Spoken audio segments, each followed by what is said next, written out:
it was a big night. No. Narrative we need to make on certain this time, and that's the policy put into place. We've got the other at-large council member, which is Chris Coleman. He's mostly discussing Merle Hay Road and Urbandale Avenue area of the north side of Des Moines. Are devastating, continuing our nation as an exceptional, indispensable nation. Probably the Let's youngest repeal too. many of the bad pieces of legislation. I believe that will lead us into becoming a nation in decline rather than a nation on the ascendancy. 234 years has been a nation on the ascendancy. I don't want to see that.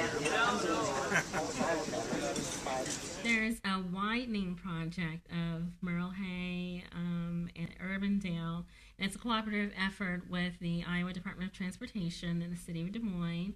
They're widening Merle Hay Road north and south of Urbandale Avenue from 49 feet to 65 feet to add left turn lanes, and I'm hoping that they'll also add in bike lanes at the same time. And I think it's part of the Complete Streets program, whereas new streets being built in Des Moines will also include an aspect of walkability for pedestrians, rideability for bikers, and then accommodating transit too as well. Great. So we've also got Brian Meyer. He's working on storm sewer improvements in Ward 4, including Jackson Avenue, the detention basin pump station, Livingston Avenue, and the Deans Lake storm sewer crossings, and the construction of a permanent pump station. And so they're trying to increase the pumping capacity and then the reliability of the flood control system. And he also discusses the effort the council took to develop to attract new development to the South Ridge Mall area. And there's going to be more on that later when I talk about what they discussed at the council. And then we've got Christine Hensley, who's focusing on arts and culture, talking about the quality of life, those features that give individuals and communities an additional sense of pleasure, contentment, and well-being. These include urban design, such as streetscapes, alluring architecture, entrances into the city, and then gardens, libraries, museums, public arts, theater. Not to be underestimated, definitely, since there's been improvements on those quality of life issues in Des Moines, I sense a greater sense of vitality in those particular areas of town myself. And so she does go on to say that successful public spaces are planned and designed that appeals to different lifestyles, and trails and greenways that weave their way into our neighborhoods and along the rivers and into our parks, all part of the culture of the community.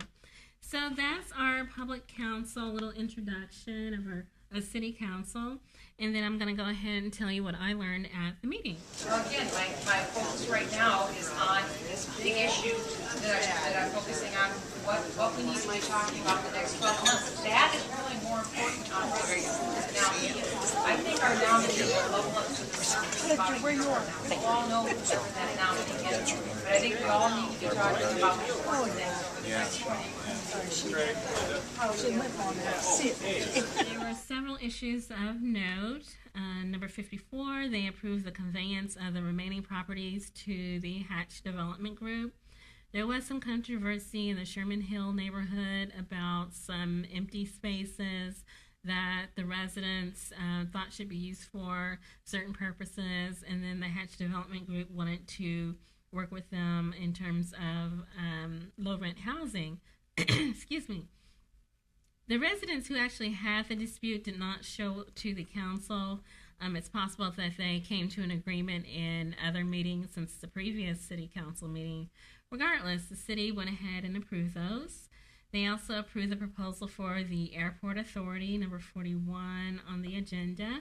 And then Mayor Frank County will be ex officio representative for the council to the authority to facilitate communication, and then hopefully to address any concerns that come up, particularly by labor who express concerns about how the creation of the authority would affect them, and then other concerns raised by other members of the community on how decisions would be made, how far the authority of the authority would reach, and then appropriate ways of making decisions.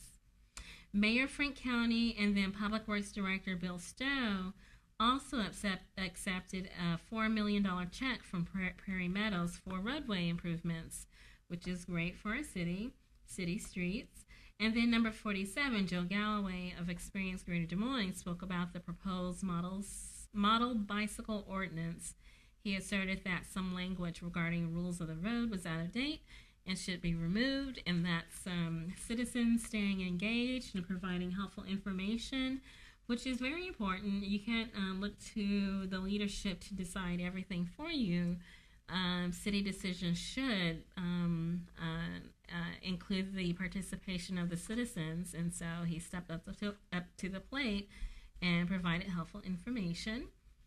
Number 56, Hewlett-Packard sought assistance from the Grow Iowa Values Fund on high-quality jobs creation program, and then expansion of their facility at 3600 Army Post Road. That's the south side of Des Moines, near the Merle-Hay Mall, or not Merle-Hay Mall, near Southridge Mall. The council responded well to the prospect of additional jobs created. Christine asked if there would be some way to lobby new employees to live within the city limits. Rick Clark said he wasn't really sure if there's any way to do that. I thought I was curious.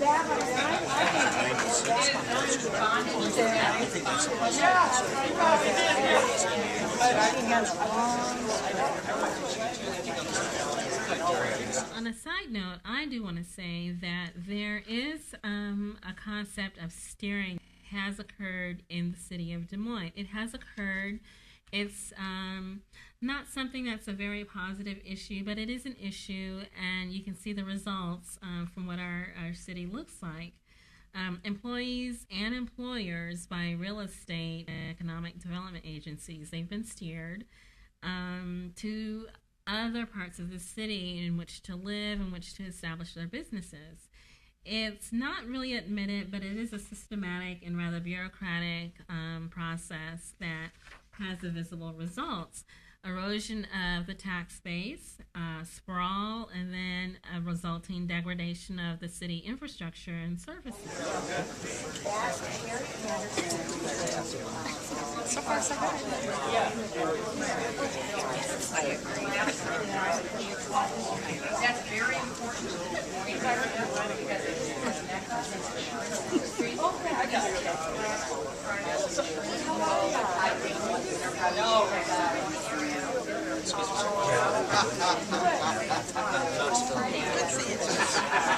For instance, we can go ahead and say that the closing of the J.C. Penney's at Southridge Mall is a direct result of revenue lost from Southridge Mall to Jordan Creek Mall on the outer edge of West Des Moines. That's what sprawl does. That's what steering does. That's what allowing economic development to slip through our fingers does. It hurts our city. And so there is an attempt to reverse that, but harm has been done. But the Southridge Mall is making efforts to reverse that trend, and we'll see more of that later in the show. But there is a solution to this unfortunate problem. One, stop steering economic vitality away from Des Moines. Two, stop allowing economic vitality to be steered away from Des Moines. There's active steering, and then there's passively allowing it to happen, those two aspects. The Hewlett-Packard expansion on the south side of Des Moines may be a step in the right direction. They're taking other steps. See you. Thank you. Okay, good. Yeah, thank you. 45%. I mean, just to volunteer it. Thank you so much, Kevin. You bet. Thank you. Pay more, get less. What is it? I don't think that the American people are going to go Obamacare. The more they learn about it, the more they reject it. And so I think we need to keep our focus. This will be a signature issue for 2012-10. It will also remain a signature issue for 2012. That and overwhelming debt. So that's the city council meeting. Those are the notes I took. You can also follow Jason Pulliam's blog at the Des Moines Register for additional details on these and other local issues, since he does follow the city council and that's his beat.